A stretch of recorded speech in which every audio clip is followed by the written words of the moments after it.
quand vous allez à l'église, les pasteurs brisent des mariages. Ils brisent des mariages parce que avec un homme, l'homme va dire non, tu ne peux pas donner tout ça. Regarde notre budget, tu ne peux pas donner tout ça à l'église. Mais la femme, le pasteur va dire non, non ma soeur, tu peux faire qu'est-ce que tu veux dans le sang de Jésus. Oui ma soeur, oui Jésus va te pardonner ma soeur. Non ma soeur, tu ne dois pas te soumettre à un homme, soumets-toi à moi ma soeur.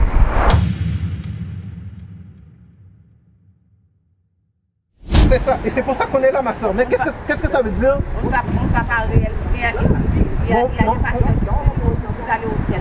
Non, on va te juger. Mais on va te juger selon quoi, ma soeur? Selon, vous allez aller, nous tous, nous devons aller devant le tribunal. Oui. Nous juger, soit bien, soit mal. Oui, tout à fait d'accord. Mais c'est quoi le bien ou le mal qu'on fait? Ça va être quoi? Ils vont utiliser quoi pour Dieu va utiliser quoi pour nous juger? Ça dépend qu'est-ce que c'est. Bon. Pendant que nous, sur la terre, on doit juger selon qu'est-ce que j'ai fait. Oui, on doit savoir ce que fait. Mais quand on va arriver devant Dieu, Dieu va sortir la Bible. Dieu va dire, la Bible a dit tu ne tueras point. Mon frère, telle date, tu vas tuer telle personne. Tu vas faire ci. La Bible a dit tu ne commettras pas d'adultère. Dieu va dire, telle date, tu as commis l'adultère, tu n'es jamais repenti. C'est comme ça que Dieu va nous juger. Oui, c'est ça. Tu comprends? Donc c'est pour ça que c'est important que quand on va dans l'église, que le pasteur ouvre la Bible. Parce que dans la plupart des églises, on a tous grandi dans l'église ici. La plupart des églises qu'on a grandi, le pasteur faisait ouvrir la Bible, lire un verset, et puis après ça fermer, puis faire un sermon pendant 2 heures de temps. Mais c'est pas ça. On va dans la Bible, on est censé aller dans l'église pour apprendre comment hériter du royaume de Dieu. Tu comprends? Si je vous dis comment on fait pour hériter du royaume de Dieu? Sondez les Écritures. Moi, je suis à l'étude. Il y a une sœur qui a posé une question au pasteur. Il y a le pasteur qui fait les États-Unis. C'était le 10e anniversaire de quelqu'un qui est mort. La sœur a demandé au pasteur est-ce que c'est possible que le pasteur a fait ça. C'est ce que le pasteur a fait comme ça.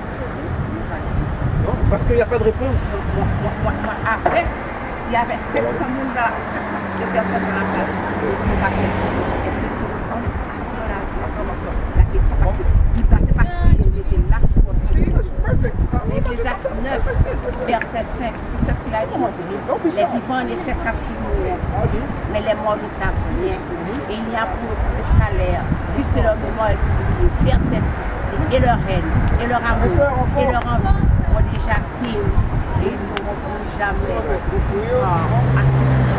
D'accord. Parce qu'on a tout fait vite après. La différence entre nous et ce pasteur-là, on a la réponse à tout. Tout ce qu'on fait, on est capable de le prouver avec la Bible. Tu comprends? C'est ça la différence. Vous n'allez pas voir qu'on fait quelque chose qui n'est pas biblique. Si la Bible dit de ne pas le faire, on ne le fait pas. Si la Bible dit de le faire, on le fait. Ok, mais les pasteurs aujourd'hui, ils sont là pourquoi? Pour l'argent. C'est vrai. Parce que si les pasteurs commencent à marcher dans l'église partout, oh ma soeur, tu peux pas faire ça. Mon frère, tu peux pas faire ça. Les gens vont quitter l'église. Les gens sont à l'église pour avoir un bon feeling. Tu comprends? Mais nous, on ne fait pas ça. Nous, on fait qu'est-ce que la Bible dit. Si tu ne veux pas écouter qu'est-ce que la Bible fait, mets-toi dehors. C'est comme ça qu'on fonctionne. Parce qu'on ne va pas avoir à l'intérieur de nous, on ne peut pas être un frère qui dit moi, je fête les morts, l'autre, il ne fête pas. Non, tu ne fêtes pas les morts, c'est tout. Si tu décides de fêter les morts, mets-toi dehors. C'est comme ça qu'on fonctionne. Parce qu'on bâtit une nation. On ne peut pas être dans une église et puis tout le monde est en désaccord, ça ne marche pas. Non, Michée 3. Michée, chapitre 3, verset 11.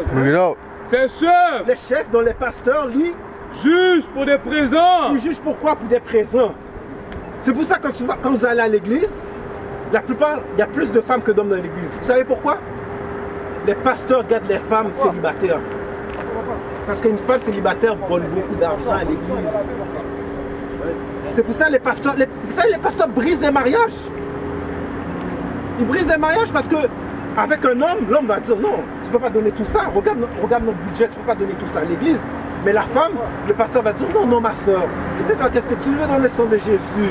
Oui ma soeur, oui Jésus va te pardonner ma soeur. Non ma soeur, tu n'as pas à te soumettre à un homme, soumets-toi à moi ma soeur. Et maintenant qu'est-ce que la soeur fait? Donnez l'argent au pasteur, donnez l'argent au pasteur. Donnez l'argent au pasteur.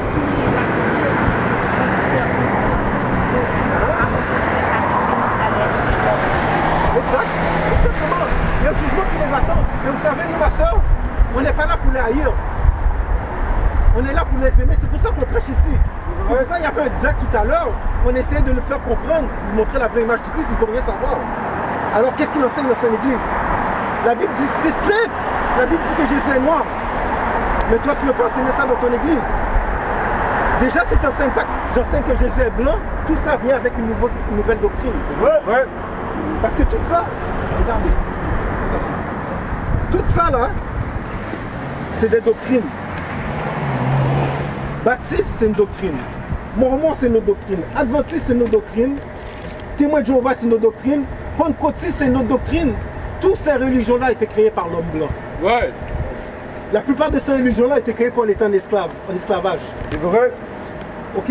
Est-ce que l'homme blanc va t'enseigner quelque chose qui va te permettre de le combattre? Non. Il va t'enseigner quelque chose pour te permettre de rester en bas. Reste là, reste tranquille, reste un esclave. C'est ça que ces religions nous enseignent. Parce que tu ne peux pas trouver dans la Bible, je ne peux pas trouver dans la Bible où ce que Jésus a dit devient baptiste, ou devient mormon, ou devient adventiste. Tu ne peux pas trouver ça dans la Bible. Ces religions-là, ce sont des inventions de l'homme. C'est vrai. Across the earth, the prophets move. From city streets to distant lands, the message is the same. Israel must rise. Through every quest, every journey, the truth spreads. No border can contain it. No distance can silence it. Our nation lives in every moment. In joy, we celebrate marriages. In sorrow, we honor our dead.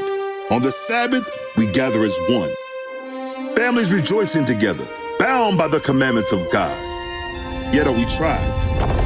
From the stones in Kenya to the hatred in Montana, we endure as a soldier of the Lord.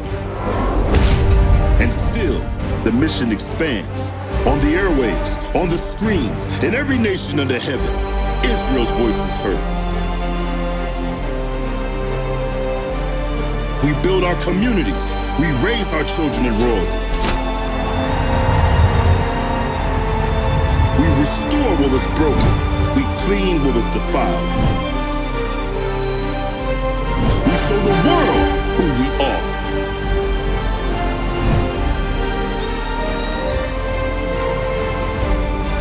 This is Israel united in Christ. Nation in motion. Nation endures.